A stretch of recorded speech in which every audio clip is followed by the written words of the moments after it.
Emotions, humour, Aju Nivin combo എല്ലാം വർക്കായി. ഇത് ഫാമിലിക്കുള്ള നിവിൻ പോളിയുടെ ക്രിസ്മസ് സർപ്രൈസ് ആണ്. നല്ല പടമാണ്. ഇമോഷണലിയും കോമഡി ആയിട്ട് എല്ലാം കണക്ട് ചെയ്തിട്ടുണ്ട്.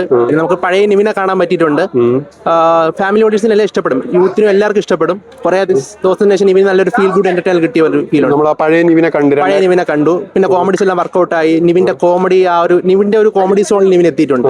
പിന്നെ നല്ല രീതിക്ക് പടം ഇമോഷണലി കണക്ട് ആയിട്ടുണ്ട്, കോമഡി ആയിട്ട് കണക്ട് ആയിട്ടുണ്ട്. എന്തായാലും നല്ല ഓടുന്നാണ് തോന്നുന്നത് പടം. ഒരു വൺ കംബാക്ക് ആണോ? കുറെ പ്രാവശ്യം നീമ്പോൾ ഒരു നല്ലൊരു കോമഡി എന്റർടൈൻമെന്റ് ആയിരുന്നു. തിയേറ്ററിൽ ചിരിയാണ്ടായിരുന്നു. കൊള്ളായിരുന്നു. നല്ല നീമ്പോളിന്റെ എക്സ്പ്രഷൻ ഒക്കെ ചില കോമഡി നന്നായിട്ട് ആക്റ്റീവ് ആയിരുന്നു. ഇഷ്ടപ്പെടും. സിറ്റുവേഷൻ കോമഡീസ് ഒക്കെ വർക്ക്ഔട്ട് ആയോ? സിറ്റുവേഷൻ കോമഡി കുറച്ചത് വർക്ക് ആയിട്ടുണ്ട്. സെക്കൻഡ് ഹാഫിൽ ഇമോഷൻസ് ഒക്കെ എങ്ങനെ ഉണ്ടായിരുന്നു? കൊള്ളാം, വർക്ക് ആയിട്ടുണ്ട്. ഓക്കെ എങ്ങനെ ഉണ്ടായിരുന്നു? നിവിൻ പോളിയുടെ ഒരു കംബാക്ക് ആണോ? കൺഫേം ആണ്. ഒരു പഴയ നിവിനെ പെർഫെക്റ്റ് ആയിട്ട് കിട്ടിയിട്ടുണ്ട് ഈ പടത്തിൽ. പഴയ നിവിൻ പോളി നമ്മൾ വീണ്ടും കണ്ടു. നിവിൻ അച്ചു കോമ്പോ, നിവിൻ ജനാർദ്ദന കോമ്പോ എല്ലാം സെറ്റ് ആയിരുന്നു. ചെറിയൊരു ഇമോഷൻ നല്ല രീതിയിൽ കൺവേ ചെയ്യുന്നുണ്ട്. അഖിൽ സത്യം പറഞ്ഞ പോലെ പെർഫെക്റ്റ് ആയിരുന്നു. ക്ലൈമാക്സ് പടം കൊള്ളാം, ഭയങ്കരമായിട്ട് ഇഷ്ടപ്പെട്ടു. നിവിൻ പോളിയുടെ ഒരു തിരിച്ചുവരവാണ്.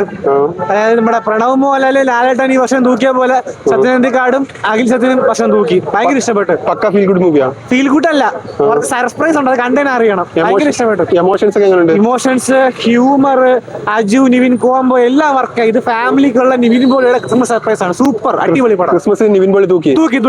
ഭയങ്കര ഇഷ്ടപ്പെട്ടു. കൊള്ളാം ബ്രോ. പക്ക കോമഡീസ് ഒക്കെ എങ്ങനെയുണ്ട്? നല്ല പടം നല്ല കോമഡി പടം. എനിക്കെന്നല്ല, എന്റെ കൂടെ വന്ന് എല്ലാവർക്കും വർക്കായി. ചിരിക്കാനുണ്ട്. പഴയ നിവിൻ പോളിയുടെ സംഭവങ്ങളെല്ലാം ഉണ്ട്. അവരെ കോംബോയൊക്കെ കൊള്ളാം. അജു വർഗീസ് ആയിട്ടുള്ള വളരെ നല്ല പടം. എല്ലാവരും നന്നായിട്ട് ചെയ്തിട്ടുണ്ട്. പക്ക കംബാക്ക് ആണ് നിവിൻ പോളിയുടെ. അങ്ങനെ നല്ല പടം, ഫീൽ ഗുഡ് മൂവിയാണ്. ക്ലൈമാക്സ് ഒക്കെ എങ്ങനെ? നമുക്ക് വിഷമാവോ? ഓവറോൾ നല്ല പടം. നല്ല സെന്റിമെന്റ്സും ഇമോഷനും കോമഡി എല്ലാം വർക്കൗട്ടായിട്ടുണ്ട്. നല്ല പടം. പഴയ നിവിൻ പോളി നമ്മൾ കണ്ട്. പഴയ നിവിൻ പോളി അല്ല, ഒരു ഫീൽ ഗുഡ് മൂവിയാണ്. പുള്ളീന്റെ അത്രയ്ക്ക് അത്ര നല്ല പടമായിരുന്നു. അജുവിന്റെയും നിവിൻ പോളിയുടെ കോംബോ ഒക്കെ വർക്കായിട്ടുണ്ട്. നല്ല കിടിലം. പഴയ നിവിൻ പോളിയെ കാണാൻ പറ്റും. പഴയ നിവിൻ പോളിയെ കാണാൻ പറ്റും. മേഘസന്ദേശവും ഒക്കെ പോലത്തെ ഉള്ള കോമഡിയാണ്. മേഘസന്ദേശവും ആയുഷ്കാലവും അതിലൊക്കെ പോലത്തെ ഹൊററാണ്. സെക്കൻഡ് ഹാഫും ക്ലൈമാക്സും അടിപൊളിയായിരുന്നു. നല്ല പടമായിരുന്നു. നിവിൻ പോളിയുടെ തിരിച്ചുവരവായിരുന്നു. ഒരു ഫീൽ ഗുഡ്, നല്ലൊരു ഫീൽ ഗുഡ് മൂവിയാണ്.